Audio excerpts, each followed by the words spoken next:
आप देख रहे हैं MA न्यूज। राजधानी पटना से इस वक्त की बड़ी खबर सामने आ रही है, जहां पारस हॉस्पिटल में एक किशोर की मौत के बाद जमकर हंगामा और तोड़फोड़ हुई। अस्पताल परिसर रंगक्षेत्र में तब्दील हो गया, जब गुस्साए परिजनों ने इलाज में लापरवाही का आरोप लगाते हुए विरोध प्रदर्शन शुरू कर दिया। मृतक की पहचान 15 वर्षीय विशाल के रूप में हुई है। परिजनों का आरोप है कि अस्पताल प्रबंधन की लापरवाही के कारण विशाल की जान गई। जैसे ही मौत की सूचना परिवार तक पहुंची, माहौल तनावपूर्ण हो गया। आक्रोशित लोगों ने अस्पताल के शीशे तोड़ दिए, गमले फेंके और परिसर में खड़ी कई गाड़ियों को भी नुकसान पहुंचाया। इतना ही नहीं, परिजनों ने सड़क पर शव रखकर प्रदर्शन शुरू कर दिया, जिससे इलाके में अफरा तफरी मच गई। परिवार का आरोप है कि विशाल को वेंटिलेटर पर रखकर लगातार पैसे वसूले जा रहे थे। साथ ही उन्होंने बेहद गंभीर आरोप लगाते हुए कहा कि उसके शरीर से किडनी निकाल ली गई है। हालांकि इन आरोपों की अब तक कोई आधिकारिक पुष्टि नहीं हुई है। जानकारी के मुताबिक विशाल को फुलवारी शरीफ इलाके में क्रिकेट खेलने के दौरान हुए विवाद में चोट लगी थी, जिसके बाद उसे अस्पताल में भर्ती कराया गया था। इलाज के दौरान उसकी मौत हो गई। फिलहाल पुलिस मौके पर पहुंचकर हालात को नियंत्रित करने में जुटी है और पूरे मामले की जांच शुरू कर दी गई है। अब सबकी नजर इस बात पर टिकी है कि आखिर सच क्या है, इलाज में लापरवाही या फिर गुस्से में लगाए गए आरोप। देखिए, पारस अस्पताल में कल एक व्यक्ति का परिजन के हिसाब से घायल अवस्था में भर्ती कराया गया था। जानकारी मिली है कि वो फुलवारी से थाना क्षेत्र के व्यक्ति है और उनका उम्र करीब 20 वर्ष के आसपास का है। वो उनको चोट लगा है माथे में पीछे, और उसी स्थिति में चूंकि बेहोश हो गए थे, इसी स्थिति में उनको उसमें भर्ती कराया गया। आज उनको मृत घोषित किया गया है। उसके बाद परिजन के द्वारा यहाँ पर यह मानने को तैयार नहीं कि परिजन के द्वारा कहा जा रहा था कि इनके साथ में कहीं गलत हुई है, डॉक्टर ने इनके साथ में सही से इलाज नहीं किया है, और ये सब कई मामले को लेकर के आराम से यहाँ पर विरोध प्रदर्शन कर रहे थे। चूंकि ये लोग इस बात को मानने के एकदम कतई तैयार नहीं थे कि ये आदमी की इतना जल्दी मृत्यु हो सकती थी। इसी क्रम में विधि व्यवस्था समस्या उत्पन्न हो गई थी। उसी विधि व्यवस्था समस्या को देखते हुए हम लोग ने यहाँ पर आए हैं।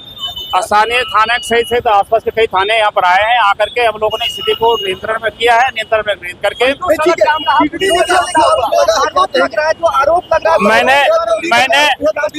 मैंने आपको स्पष्ट किया है कि 2 बिंदु जो भी मामले इसमें रहे हैं, चाहे इसके लिए फुलवारी शरीफ थाना में एक प्राथमिकी दर्ज की गई है। फुलवारी शरीफ थाना में प्राथमिकी दर्ज की गई है। उनको इस संबंध में आवेदन दे सकते हैं वहाँ पर कि जो भी व्यक्ति इसको पहले मारने में इनकी भूमिका, चाहे वो ढेला मारने में हो, चाहे जो भी मामले होगा, उनकी आवेदन अलग देंगे। यदि डॉक्टर की लापरवाही कही है, इस संबंध में भी मैंने उनको कहा है कि आप लापरवाही की नहीं है, किडनी निकालने का मैंने आप सुन तो आप समझ लीजिए। इनके द्वारा जो आरोप लगाया गया है, आप पहले मेरी बात को आप समझ लीजिए, उसके बाद आप प्रश्न करेंगे।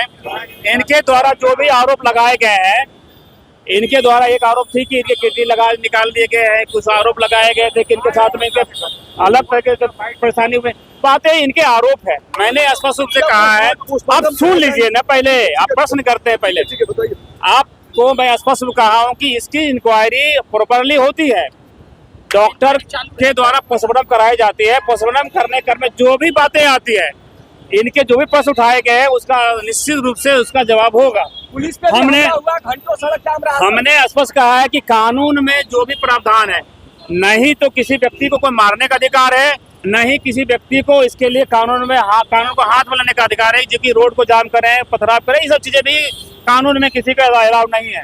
तो स्पष्ट रूप से कानून के तहत में जो भी कार्रवाई है की जाएगी।